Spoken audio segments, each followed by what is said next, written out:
আসসালামু আলাইকুম। আজকে আমাদের কততম ক্লাস? হাসপাতের ৭ অধ্যায় নগ্নবীজি আবৃত্তি। কততম মনে আছে? মনে নাই। আচ্ছা, কত হতে পারে সেটা?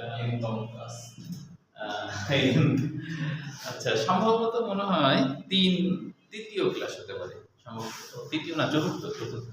আচ্ছা, যাই হোক, আমরা তো টপিকস জানি কোথা থেকে শুরু। আজকে আমাদের শুরু হলো নিয়ত পুষ্পবিন্যাস বা সাইমোস। এর আগের সপ্তাহে আমরা বলছিলাম যে নিয়ত মানে আগে নিয়ত করেছে যে আর হবে না, তাই না?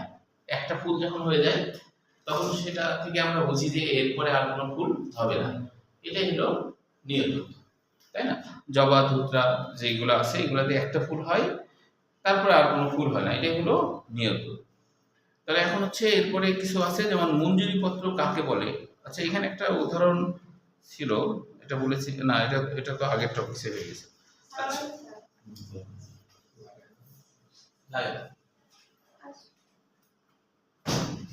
তো দেখো ব্রাক বা মঞ্জুরি, হ্যাঁ এই মাত্র কেবল। তাহলে ব্রাক বা মঞ্জুরি পত্র এটা কাকে বলে? এটা কিন্তু চট্টগ্রাম বোর্ড 21 সালে কয়ে আসছিল আর কি। ব্রাক বা মঞ্জুরি পত্র কাকে বলে, এটা চট্টগ্রাম বোর্ড 21 সাল কয়ের জন্য আসছিল। তার মানে দেখো যে এখান থেকেও কিন্তু জ্ঞানমূলক কোশ্চেন আসে আর কি। হ্যাঁ, তো এই জ্ঞানমূলক কোশ্চেন গুলো খেয়াল রাখতে হবে। অনেক সময় বোর্ড পরীক্ষায় এমন ঘটনা ঘটে যে ক খ ছুটে যায় অনেকের, তো এইগুলো আমরা একটু ভালো করে খেয়াল করবো, তাই না? ছুটে যায়, এরকম হয়, সমস্যা হয়, ফিজিক্সে কয়ের সমস্যা হয়। আচ্ছা,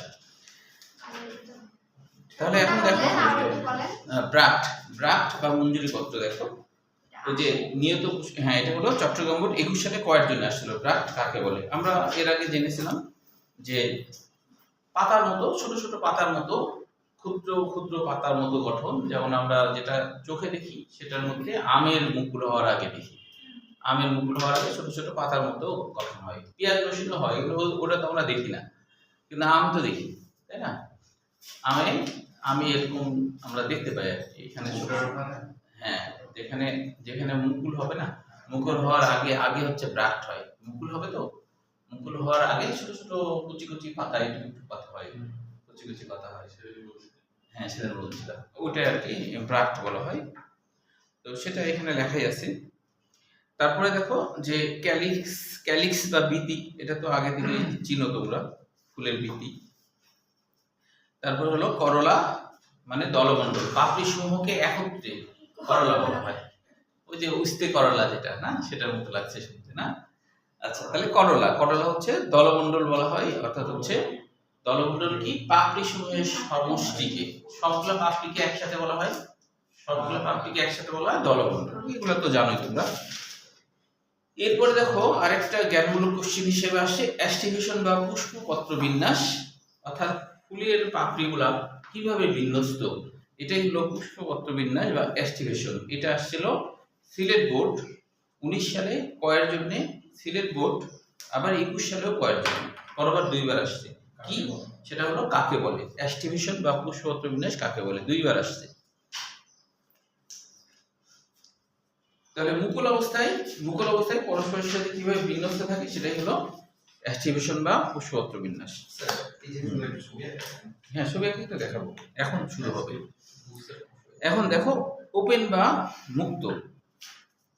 তাহলে এক্ষেত্রে পাপড়িগুলো পরস্পর থেকে দূরে দূরে অবস্থান করা মানে কি, যে পাপড়িগুলো দূরে দূরে অবস্থান করা মানে যদি ফুলের ক্ষেত্রে এরকম হয়, এটা মনে করো একটা ফুলের পাপড়িগুলো একটা থেকে আরেকটা দূরে দূরে, কেউ কারোর সাথে লেগে আছে, লেগে নাই, যদি এরকম ঘটনা ঘটে তাহলে সেটা হলো ওপেন, পাপড়িগুলো কেউ কারোর সাথে লেগে নাই, তাই না? আর যদি লেগে থাকে তাহলে প্রান্ত স্পর্শী হবে, মানে লেগে আছে।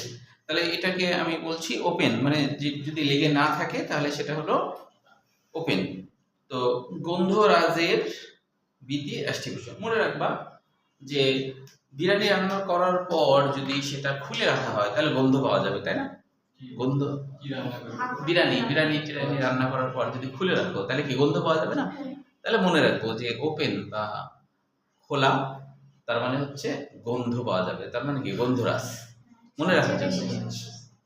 হ্যাঁ, সুন্দর সেন্ট হবে। যদি তুমি ঢেকে মানে বিরিয়ানি রান্নার পর যদি খুলে রাখো তাহলে গন্ধ পাওয়া যাবে তো? যাবে না। তাহলে এটা মনে রাখবো যে ওপেন তার মানে হলো গন্ধ পাওয়া যাবে, তার মানে গন্ধরাজ, এইভাবে মনে রাখবো। তাহলে ওপেন গেল। এরপরে আছে হচ্ছে যে ভালভেট, ভালভেট বা প্রান্ত স্পর্শী, প্রান্তগুলো লেগে থাকা।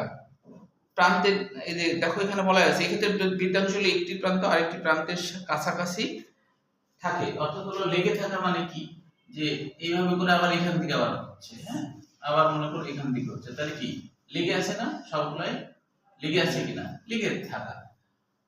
এর হচ্ছে গোড়ার দিকে প্রান্তগুলো একটার সাথে একটা লেগে থাকবে, যদি লেগে থাকে তাহলে এটা প্রান্ত স্পর্শী। তাহলে এটার উদাহরণ কি, জবা ফুলের বৃদ্ধির ক্ষেত্রে এরকম।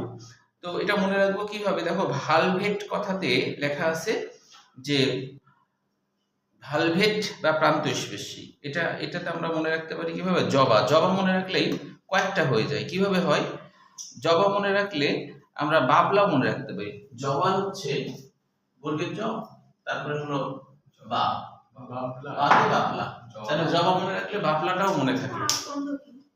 এখন তো একটা উদ্ভিদ, এটা হচ্ছে এটাতে ওষুধ টষুধ তৈরি করা হয়। বাবলা যে আঠা হয় না ওটা? হ্যাঁ, বাবলা দেওয়া। আচ্ছা আচ্ছা, আরেকটা মনে রাখতে পারো, আরেকটা মনে রাখতে পারো, মানে জবা ভালো, জবা ভালো, বাবা মন্দ, জবা ভালো বাবা মন্দ, এটা মনে রাখতে পারো। কেন, দেখো জবা মানে হলো ভালভেট, এই যে ভালোর ভালভেট, আর বাবা মন্দ, মন্দতে আকন্দ, মন্দ আকন্দ মিলছে না, মন্দ আকন্দ, এটা মনে রাখতে হবে। হ্যাঁ, মানে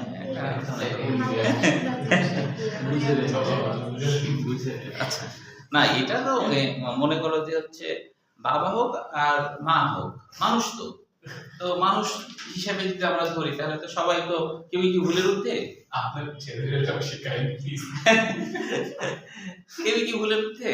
তাহলে কি সবাই তো ভুলের ঊর্ধ্বে, তো ওই কারণে আর কি। হ্যাঁ, আচ্ছা, যদিও প্রত্যেক মা বাবার কাছে সন্তান হলো ভুলের ঊর্ধ্বে, আবার সন্তানের কাছেও মা বাবা ভুলের ঊর্ধ্বে, এটা স্বাভাবিক, তাই না?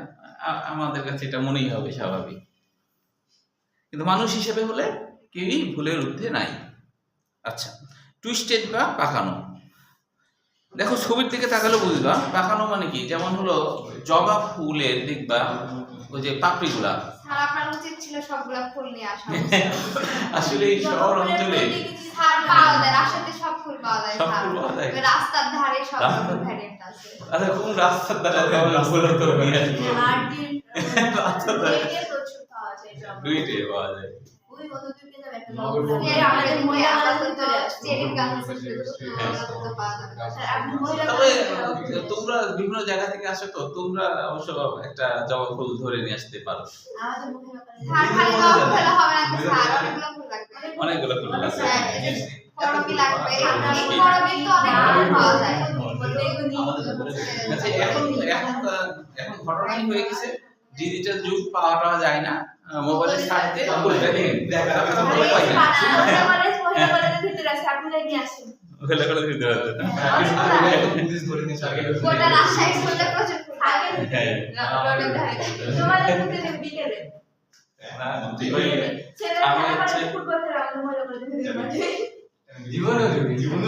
আমি হচ্ছে মহিলা কলেজে প্রথমবার পরীক্ষা নিতে গেছি, মহিলা কলেজে 3বার পরীক্ষা নিতে গেছিলাম আর কি। হ্যাঁ, তো 2টা কলেজে পরীক্ষা নিতে যাই ইয়ার সময়, তোমাদের যখন ইয়া হয় তখন প্রথমবার গেছি। তো আমি সব তো সরাসরি ঢুকে যাচ্ছি, আমি যেহেতু শিক্ষক মানুষ, আর পিও না আমাকে বলছে কি, আপনি কে, মানে কেন ঢুকছেন, এইসব বলছে। তারপরে কি তখন আমি হচ্ছে যে এমনি পরিচয় দিলাম, তখন আর কিছু বলে নাই আর কি।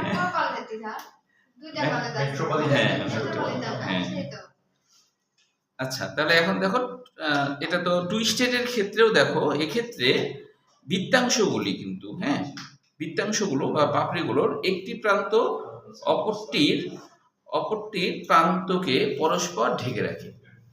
দেখবা যে নিচের দিকে কিন্তু ঢেকে রাখে, নিচের দিকে এরকম করে থাকে, নিচের দিকে জবা ফুলে দেখবা নিচের দিকে এরকম করে ঢেকে রাখে। হ্যাঁ, উপরে তো প্রসারিত, নিচের দিকে কিন্তু একটু ঢেকে থাকে। হ্যাঁ, এটা ধূপটার ক্ষেত্রেও প্রযোজ্য।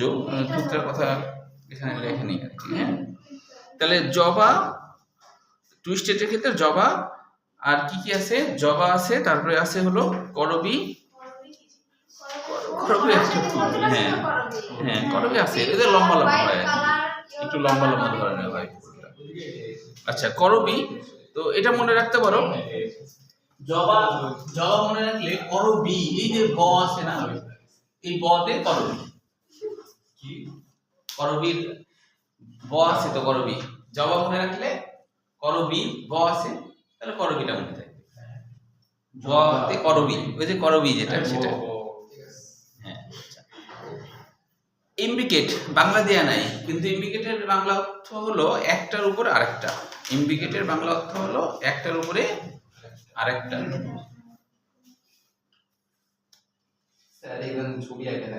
হ্যাঁ, দেখো এখানে বই ছবি দেওয়া আছে, তারপরে দেখো এইটির উপর আরেকটা কেন? এইটির উপর আরেকটা কেন? যে ধরো এইটা এইটার উপর এটা না, আবার এটার উপরে এটা না, এই যে ইম্বিকেটের ক্ষেত্রে বলছে। হ্যাঁ, টুইস্টেডটার কি বলছে যে ভাষাটা, টুইস্টেড বলছে যে এক্ষেত্রে বৃত্তাংশগুলো বা পাপড়িগুলো একটির প্রান্ত অপরটির প্রান্তকে পরস্পর ঢেকে রাখে। ঢেকে রাখা মানে কি? যে এটার মতো না, মানে এই পাপড়িকে ঢেকে আছে, আবার এ আবার এ ঢেকে আছে, আবার এ আবার একে ঢেকে আছে, আবার এ আবার একে ঢেকে আছে। গোলাপ ফুলের পাপড়ি এরকম একটা না, গোলাপ ফুলের না, গোলাপ ফুল আলাদা, ওটা তো অনেকগুলো পাপড়ি একসাথে থাকে। জবা ফুলের যে 5টা পাপড়ি আছে, তো একটা আরেকটাকে এই দেখো, ধরো এইটা, হ্যাঁ, যে এইটাকে এ ঢেকে আছে, এইটাকে আবার এ ঢেকে আছে, এটাকে আবার এ ঢেকে আছে, এটাকে আবার এ ঢেকে আছে, মানে এক প্রান্ত তার উপরে আরেকটা আর কি ঢেকে আছে, এরকম করে ঢেকে ঢেকে আছে, এটা বোঝাচ্ছে। তাহলে ওই যে রাস্তাঘাট থেকে জবাটা একটু দেখো, রাস্তা হ্যাঁ শিখতে হবে। তোর কলেজে শিখবা, তোমার কলেজে নাই কিন্তু এর কলেজে আছে। আচ্ছা, তাহলে ইম্বিকেটের ক্ষেত্রে বলছে যে এক্ষেত্রে বৃত্তাংশের দুই প্রান্তই আবৃত। দেখো তো ছবির দিকে খেয়াল করে, দুই প্রান্তই আবৃত কিভাবে হয়? এই যে এই দুই প্রান্ত আবৃত হয়ে আছে। আবৃত মানে কি? ঢেকে আছে। এই যে পাপড়ি, এখানে এটা ঢেকে আছে, এই পাপড়ির এটা আবার ঢেকে আছে, তাহলে কি দুই প্রান্তই কিন্তু আবৃত, মানে কি ঢেকে থাকা। তারপরে কি বলছে দেখো, তারপরে বলছে যে এবং অপর একটির দুই প্রান্তই অনাবৃত। অপর একটি দুই প্রান্ত অনাবৃত কিভাবে হতে পারে? যেমন ধরো যদি এইভাবে থাকে, বাইরের দিকে থাকে, মনে করো এটা ভিতরের দিকে আছে, তাহলে এই যে এটা দুই প্রান্তই অনাবৃত হবে কিনা দেখো। এটা অনাবৃত না, এদিকেও অনাবৃত, এদিকেও অনাবৃত। অনাবৃত মানে কি? আবৃত নাই। কি দিয়ে কোন ফুলটার মতো